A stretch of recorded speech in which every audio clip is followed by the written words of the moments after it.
ಬಂಧುಗಳೇ, ಭಾರತ ದೇಶ ಹಳ್ಳಿಗಳ ದೇಶ. ಹಳ್ಳಿಗಳು ಬೆಳೆದ್ರೆ, ಹಳ್ಳಿಗಳು ಅಭಿವೃದ್ಧಿ ಆದ್ರೆ ನಮ್ಮ ದೇಶ ಅಭಿವೃದ್ಧಿ ಆಗುತ್ತೆ ಅನ್ನುವಂಥ ಪರಿಕಲ್ಪನೆಯನ್ನ ಮಹಾತ್ಮ ಗಾಂಧೀಜಿಯವರು ಇಟ್ಕೊಂಡಿದ್ರು. ಇಂಥ ಒಂದು ಪರಿಕಲ್ಪನೆಗೆ ಕಾಯಕಲ್ಪ ಕೊಟ್ಟಿದ್ದು ನಮ್ಮ ಕಾಂಗ್ರೆಸ್ ಪಕ್ಷದ ಸರ್ಕಾರ ಮತ್ತು ದಿವಂಗತ ಅಂದಿನ ಪ್ರಧಾನಮಂತ್ರಿಗಳಾದಂಥ ರಾಜೀವ್ ಗಾಂಧೀಜಿಯವರು ಒಂದು ಮಾತನ್ನ ಹೇಳ್ತಾ ಇದ್ರು. ಡೆಲ್ಲಿಯಲ್ಲಿ ಕೂತ್ಕೊಂಡು ನಾವು ಯೋಜನೆಯನ್ನ ಮಾಡಬಾರ್ದು. ಡೆಲ್ಲಿಯಲ್ಲಿ ಕೂತ್ಕೊಂಡು 1 ರೂಪಾಯಿಯನ್ನ ನಾವು ಹಳ್ಳಿಗೆ ಬಿಡುಗಡೆ ಮಾಡಿದ್ರೆ ಹಳ್ಳಿಯವರೆಗೆ ಹೋಗಬೇಕಾದ್ರೆ ಅದು 1 ರೂಪಾಯಿ ಇದ್ದಿದ್ದು 4 ಆಗುತ್ತೆ ಅಂತ ಹೇಳಿ ಸೋರಿಕೆ ಆಗುತ್ತೆ. ಅದಕ್ಕೋಸ್ಕರ ಹಳ್ಳಿಯ ಜವಾಬ್ದಾರಿಯನ್ನ, ಅಭಿವೃದ್ಧಿಯ ಜವಾಬ್ದಾರಿಯನ್ನ ಹಳ್ಳಿಗರಿಗೆ ಕೊಡಬೇಕು.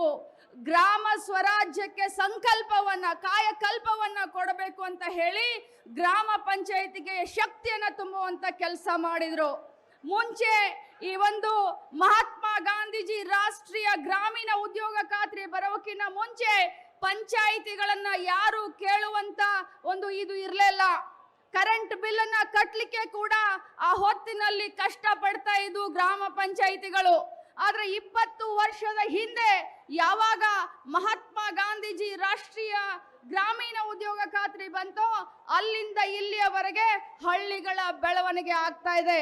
ಬಂಧುಗಳ, ಇವತ್ತು ಗ್ರಾಮ ಪಂಚಾಯಿತಿ ಚುನಾವಣೆಯಲ್ಲಿ ನಿಲ್ಲಲಿಕ್ಕೆ ಗ್ರಾಮದ ಸದಸ್ಯರು ಹೋರಾಟ ಮಾಡೋದನ್ನ, ಇಲೆಕ್ಷನ್ ನಲ್ಲಿ ಕಾಂಪಿಟೇಷನ್ ಮಾಡೋದನ್ನ ನೋಡಿದ್ರೆ ಎಷ್ಟು ಅಭಿವೃದ್ಧಿ ಮಾಡ್ಲಿಕ್ಕೆ ಅವರಿಗೆ ಅವಕಾಶ ಸಿಗುತ್ತೆ ಅನ್ನೋದನ್ನ ಮನಗಂಡು ಕಾಂಪಿಟೇಷನ್ ಆಗ್ತಾ ಇದೆ. ಬಂಧುಗಳ, ತಾವೆಲ್ಲ ಅರ್ಥ ಮಾಡ್ಕೊಳ್ಬೇಕು. ಇವತ್ತು ಈ ಒಂದು ಮನರೇಗಾವನ್ನು ಕಿತ್ತು ಬಿಸಾಕಿ ದುರ್ಬಲಗೊಳಿಸಿ ವಿಬಿಜಿ ಗ್ರಾಮ್ಜಿ ಅನ್ನುವಂತ ಹೊಸ ಕಾನೂನನ್ನ ತೆಗೆದುಕೊಂಡು ಬಂದಿದ್ದಾರೆ. ಭಾರತ ದೇಶ ಇದು ಫೆಡರಲ್ ಸಿಸ್ಟಮ್ ಇರುವಂತದ್ದು. ಅಧಿಕಾರ ವಿಕೇಂದ್ರೀಕರಣ ಆಗಬೇಕು ಹೊರತಾಗಿ ಹಳ್ಳಿಗಳನ್ನ ನಾವು ಡೆಲ್ಲಿಯಲ್ಲಿ ಕುತ್ಕೊಂಡು ಮಾನಿಟರ್ ಮಾಡ್ತೀವಿ ಅನ್ನುವಂತ ಹಿಟ್ಲರ್ಗಿರಿ ಆಗಬಾರದು. ಬಂಧುಗಳೇ, ಅವರ ಒಂದೇ ಒಂದು ಆಸೆ ಏನು ಅಂತಂದ್ರೆ ಅವರು ರೈತರ ಬಗ್ಗೆ ವಿಚಾರ ಮಾಡ್ತಾ ಇಲ್ಲ, ಯುವಕರ ಬಗ್ಗೆ ವಿಚಾರ ಮಾಡ್ತಾ ಇಲ್ಲ, ಮಹಿಳೆಯರ ಬಗ್ಗೆ ವಿಚಾರ ಮಾಡ್ತಾ ಇಲ್ಲ. ಕೇಂದ್ರದ ಬಿಜೆಪಿ ಸರ್ಕಾರ ಬರೀ ಬಂಡವಾಳ ಶಾಹಿಗಳ ಬಗ್ಗೆ ವಿಚಾರ ಮಾಡ್ತಾ ಇದೆ ಅಂತ ಹೇಳಿದ್ರೆ ಅದು ತಪ್ಪಾಗ್ಲಿಕ್ಕಿಲ್ಲ. ಬಂಧುಗಳೇ, ಇವತ್ತು ಗ್ರಾಮ ಪಂಚಾಯಿತಿಯನ್ನ ದುರ್ಬಲಗೊಳಿಸೋದು ಒಂದೇ, ಗ್ರಾಮೀಣ ಮಕ್ಕಳ, ಯುವಕರ, ಹೆಣ್ಣು ಮಕ್ಕಳ ಅಧಿಕಾರವನ್ನ ಕಸಿದುಕೊಳ್ಳೋದು ಒಂದೇ. ಇವತ್ತು ಇಂಥ ಒಂದು ದೊಡ್ಡ ಬದಲಾವಣೆಯನ್ನ ತರುವಂತ ಸಂದರ್ಭದಲ್ಲಿ ನಮ್ಮ ಕೇಂದ್ರ ಸರ್ಕಾರ, ನಮ್ಮ ರಾಜ್ಯ ಸರ್ಕಾರದ ಜೊತೆ ಚರ್ಚೆ ಮಾಡಬೇಕಾಗಿತ್ತು. ಇದರ ಆಗು ಹೋಗುಗಳ ಬಗ್ಗೆ ಒಳಿತು ಕೆಟ್ಟನ್ನ ಚರ್ಚೆ ಮಾಡಿ ಡಿಸಿಷನ್ ತಗೊಳ್ಬೇಕಾಗಿತ್ತು.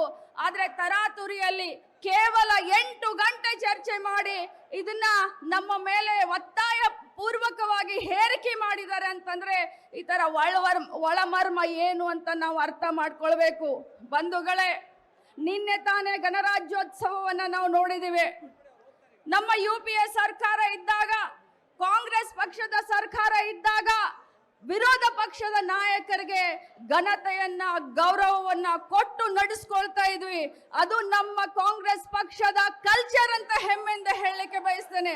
ಆದ್ರೆ ನಿನ್ನೆ ಗಣರಾಜ್ಯೋತ್ಸವದ ಸಂದರ್ಭದಲ್ಲಿ ನಮ್ಮ ಅಧಿನಾಯಕರಾದಂತ AICC ಅಧ್ಯಕ್ಷರಾದಂತ, ರಾಜ್ಯಸಭೆಯ ವಿರೋಧ ಪಕ್ಷದ ನಾಯಕರಾದಂತ ಮಾನ್ಯ ಶ್ರೀ ಮಲ್ಲಿಕಾರ್ಜುನ್ ಖರ್ಗೆಜಿ ಅವರನ್ನ ಹಾಗೂ ಲೋಕಸಭಾ ವಿರೋಧ ಪಕ್ಷದ ನಾಯಕರಾದಂತ ಶ್ರೀ ರಾಹುಲ್ ಗಾಂಧೀಜಿ ಅವರನ್ನ 3ನೇ ಸಾಲಿನಲ್ಲಿ ಇಟ್ಟು ಕೂರಿಸಿ ಒಂದು ಅಪಮಾನವನ್ನ ಕೇಂದ್ರ ಸರ್ಕಾರ ಮತ್ತು ಬಿಜೆಪಿ ಅವರು ಮಾಡಿದ್ದಕ್ಕೆ ನಾವು ಧಿಕ್ಕಾರವನ್ನ ಹೇಳಲಿಕ್ಕೆ ಬಯಸ್ತೇನೆ. ಯಾಕಂತಂದ್ರೆ ಅವರ ಹಿಟ್ಲರ್ಗಿರಿ, ಅವರ ಮಾನಸಿಕತ್ವ ಯಾವ ಮಟ್ಟಕ್ಕೆ ಹೋಗಿದೆ ಅಂತಂದ್ರೆ ನಮ್ಮ ಕಾಂಗ್ರೆಸ್ಸಿಗರನ್ನ ಸಹಿಸಿಕೊಳ್ಳಕ್ಕೆ ಅವರಿಂದ ಸಾಧ್ಯವಾಗ್ತಾ ಇಲ್ಲ. ಅದಕ್ಕೆ ನಾನು ನನ್ನ ಕಾಂಗ್ರೆಸ್ ಪಕ್ಷದ ಪರಿವಾರದ ಎಲ್ಲ ಸದಸ್ಯರಿಗೆ ಕರೆಯನ್ನು ಕೊಡ್ಲಿಕ್ಕೆ ಬಯಸ್ತೇನೆ.